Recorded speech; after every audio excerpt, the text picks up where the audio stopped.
turiko turavuga ati tutangiriza mutama bamufashe ntibamwice mutangirize bamufashe mutama. Eka subire ndabaramutse nanabahe n'ikaze mwese banywanyi bacu mubana natwe mu makuru n'ibiganiro dushikiriza kuri no mbonesha kure yacu kandi yanyu ya ICTV. Twabibemereye ko munota ku yundi muraronka idonido ku nkuru ziriko ziravugwa kuwahorara umushikiranganje wa mbere w'u Burundi General Bunyoni.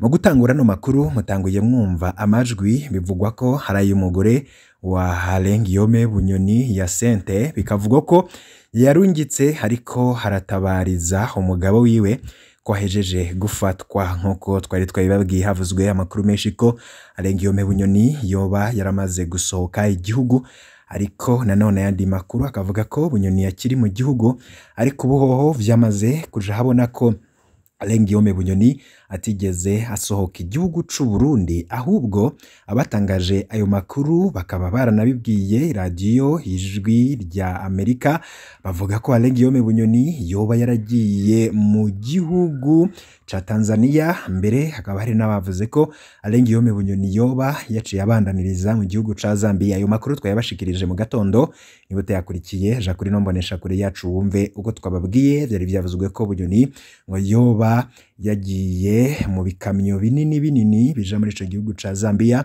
akiyita umudandaza ava mu gihugu ca Congo. Ayo makuru yose twaje kumenya ico yavuyeko, kuko birazwi ko General Bunyoni yariko araronderwa cane nyuma yaho bagiye gusaka ku mihana yiwe bakarondera bakamubura.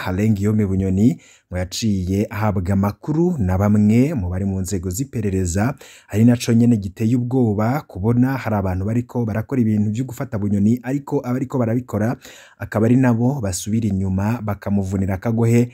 Birumvikana ko Bunyoni afise inshuti nyinshi mu bariko baramufata canke se mu bariko barakoreshwa muri ivyo bikorwa, nuko amakuru abandanya kunyegezwa.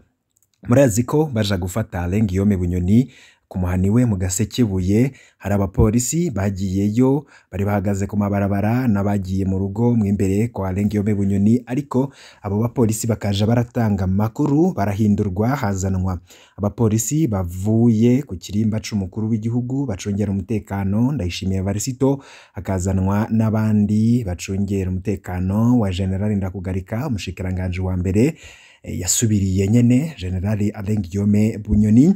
Ivyo vyose vyerekana ko hari bamwe mu bari mu butegetsi benshi batari bake no mu mugambwe CNDD-FDD bashigikiye Bunyoni.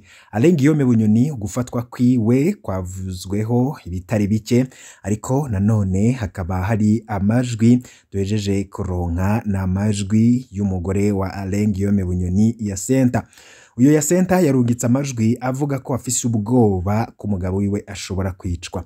Ivyo yabivuze aravye ukuntu mu rugo bamerewe, ariko nanone n'amakuru boba bafise ko abana biwe Bunyoni bashobora kunyuruzwa, ariko nanone ngo Bunyoni kumufunga vyonyene ntabwo bihagije, kuko ivyo bishobora guca bivyura agashavu ka bamwe mu bihangaje n'ubundi biri mu uwo mugambwe CNDD-FDD, bishobora guca bifatwa n'uburakari maze bakaba bokora ibintu bibi cane gusumvya.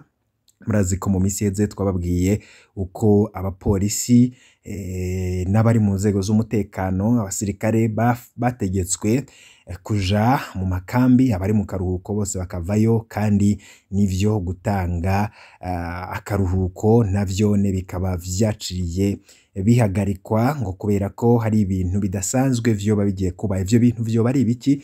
Ngira ivyo navyo twarabashikirije mu makuru yacu buheruka, ja ku mavideo twashizeho maze urabe inkuru twabashikirije kwigenekerezo rya 20, tubabwira ukuntu abasirikare bategetswe gusubiza ibirwanisho, ko ata musirikare tegerezwa kuba afise ikirwanisho atari ku kazi. Ivyo byose ngo vyoba ari ubwoba ko ibintu bishobora kumera nabi ngaha mu gihugu c'u Burundi. Vyose twari bashikirije ja kuri no mbonesha kure ubimenye. Ariko nanone hari ubutumwa bwitirirwa umukobwa wa Bunyoni Bunyoni yoba ariko nawene aratabariza ise wiwe. Imbere yuko turaba ivyo Bunyoni yavuze hatabariza ise wiwe, reka tubanze twumvirize ano majwi amajwi bivugwa ko ari ay'umupfasoni wa Lengiyome Bunyoni ya senta, akaba bivuze inyuma yaho inkuru twarungikiwe n'umwe mu bo mu muryango wa General Bunyoni ivuga ko yafatiwe i Bujumbura muri Bujumbura rirare. Iyo nkuru ikaba idatomora neza ikibanza yafatiwemwo. Waduhaye inkuru akaba yasavye ko tutosubira kumurondera kubera nawe ashobora gufatwa. Umuryango wa General Bunyoni ukabusaba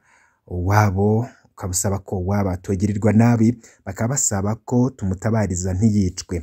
Tukaba twamenye kandi ko mw'ijoro ryaheze hari haraye hasatswe ingo z'abandi basanzwe begereye cane Lengiyome Bunyoni, aho twamenye ni kwa murumuna we Kabura Daniel yahora ari umuhanuzi mu biro vy'umushikiranganje wa mbere. Ahandi hasatswe ni kwa Rubine Bigirimana yahora ari cegera c'ugendanira umushikiranganje wa mbere.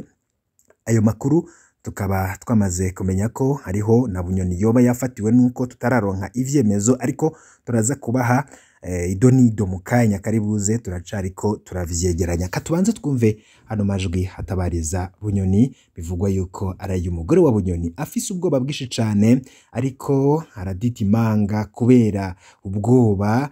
Bivugwa ko kubera ibiriko birabashikira bafise ubwoba ko waba ashobora kwicwa. Reka tubanze twumve amajwi bivugwa ko ari umugore wa Bunyoni. Tabariza mudufashe mabade Joyi bamufashe ntibamwice, dutabarize bimenyekane nzamukoze nukuri. Tabaza kujya mwabigenjeje ku maradiyo shireko kugira ntibamwice, afuma bamufunga base ntibamwice. Tabariza mama batizobukoze. Turiko turavuga ati tutangiriza mutama bamufashe ntibamwice, mutangirize bamufashe mutama. Ntuco henge ku munwa n'amaso ngo hengekere umudamu w'abandi, ngo yambaye neza, ngo asa neza, hajya mwene waba yatanze umutaho ukomeye. Ngivyo ibiriko biraba kwa Bunyoni, ariko siwe wenyene kuko hari n'ubutumwa buriko burahanahanwa cane ku bakoresha urubuga rwa Twitter.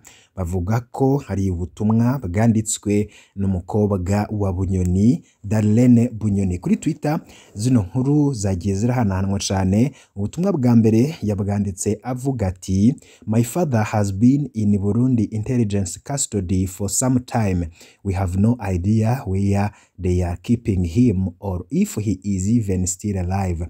What we are asking for is for a sign of life, his rights to be protected and for the law to be respected.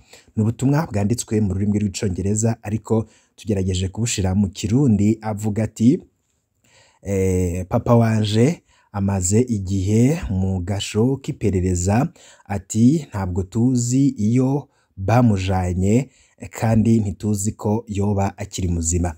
Ati ico turiko turasaba nuko twamenya ko akiri muzima kandi n'uburenganzira bwiwe bukubahirizwa kandi amategeko agakurikizwa. Ubwo n'ubutumwa bivugwa ko bwanditswe na Darlene Bunyoni.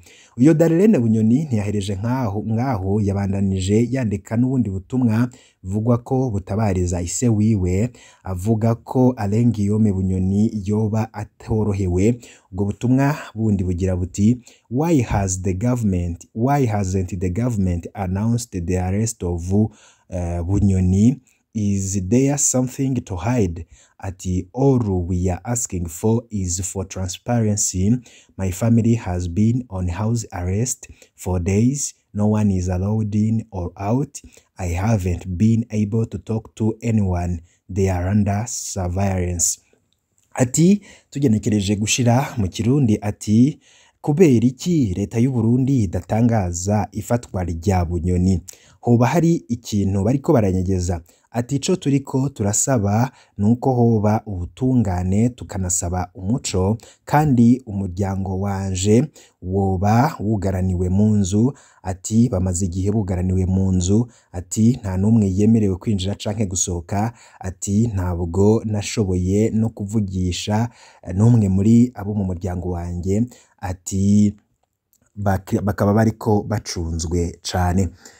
Ubundi butumwa bw'uyo Darlene Bunyoni nkuko nyene biboneka ku matwite yagiye arashirako, yavuze ati since he was let go from his position the country's economy went downhill. Tensions and poverty are at all-time high. The population is complaining and the pressure is on for the current government. Is this an attempt to create a distraction and make him the culprit, the scapegoat? And since he was let go from his position, the country's economy went downhill. Tensions and poverty are at all-time high. The population is complaining and the pressure is on for the current government. Is this an attempt to create distraction and make him the scapegoat? Ati kuva ashizwe mu mabanga ubutunzi bw'igihugu bwarasenzekaye canke se bwaramanutse cane. Ati harabaye ibibazo vya politike no kutumvikana, ubukene, mbere hakaba ubukene bwarabaye mu bice vyose. Ati abanyagihugu bariko baridoga kandi hari leta iriko irashigwako igitutu. Ati ibi vyoba ari uburyo bwo gusamaza abarundi mu kubarangaza kugira bavyagirize Guillaume Bunyoni. Ubu ni ubutumwa tugerageje gushira mu Kirundi, ni ubutumwa bivugwa ko ari bwa Darlene Bunyoni, ariko twagerageje kurondera kuri izo akaunti za Darlene Bunyoni. Hari akaunti zibiri, hari ya Darlene Bunyoni imaze iminsi, hari n'iya Darlene Bunyoni nshasha.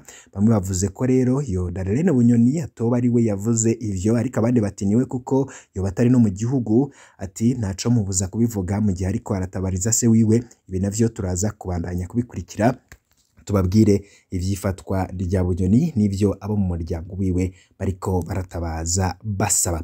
Banywanyi bacu, ntabwo ibintu vyoroshe mu bihangange biri ku butegetsi. Ibiriko biravugwa ku ifatwa rya Guillaume Bunyoni bishobora kuvyura gashavu mu bandi ba generali bakomeye bashigikiye Bunyoni, kandi abo bakaba barimwo n'abegereye President Ndayishimiye. President Ndayishimiye arashobora kuza kugwa mu mutego ukomeye kuko apfunze Bunyoni akamushikiriza ubutungane. Hari abandi bantu bashobora kuza kubigenderamwo, abo bose rero akaba ari abegereye umukuru w'igihugu Ndayishimiye. Gutyo rero hakaba hari ubwoba ko leta, inzego z'igihugu zishobora kuza guhungabana. Guillaume Bunyoni n'akarwi kiwe kamuri inyuma, kuko ni abantu batari bake bashigikiye Guillaume Bunyoni, nubwo binumira ntibagire ico bavuze, ariko biraboneka ko abarundi ukuntu bariko barakurikira inkuru za Bunyoni, uko bariko baratubaza ibibazo iyo ari uko yafashwe n'ibindi vyinshi cane, vyose vyerekana ko Bunyoni akunzwe n'abatari bake. Uyo mwana wa Bunyoni, Darlene Bunyoni, akaba rero ariko asaba ko umuryango wiwe se wiwe yoshikirizwa ubutungane aho kugirirwa nabi, nk'uko mwanavyumvishe mu majwi y'umugore wiwe. Ivyo byose rero bikaba biriko biraba mu gihugu mu gihe ubukene buzura inzara, ibibazo bitandukanye bikaba biriko biravugwa. Marshal canke General de Police Guillaume Bunyoni yaheruka kubogozwa mu maga y'umushikiranganje wa mbere y'u Burundi, akaba yajeje gufatwa mu mwanya uheze, akaba yaramaze iminsi ariko arahirwa na leta y'u Burundi, aho bagiye gusaka ku rugo rwiwe bakamubura. Amakuru dukura mu begereye General Guillaume Bunyoni akavuga ko no kuvuga amakuru dukura mu begereye umugambwe uri ku butegetsi CNDD-FDD, akaba amenyesha ko ahejeje gufatwa, aho zoca ashikirizwa ubutungane bw'u Burundi ku vyaha yagirizwa harimo kunyonora amatungo y'igihugu, ibiturire cane cane mu masoko ya leta, mu butare, ibitoro n'ibindi. Ariko ikitibagiwe coco nuko Guillaume Bunyoni yoba yaragerageje gutembagaza umukuru w'igihugu canke se gusambura inzego zatowe n'abanyagihugu. Banywanyi bacu, ano makuru ntabwo yoroshe kuyatangaza no kuyaronka navyo nyene ntabwo vyoroshe, ariko nanone turashimira cane amasoko yacu atandukanye bandanya kudukurikiranira vya zino nkuru. Na twebwe duhejeje kuronka amakuru y'imvaho turayigiranya maze tukabashikiriza.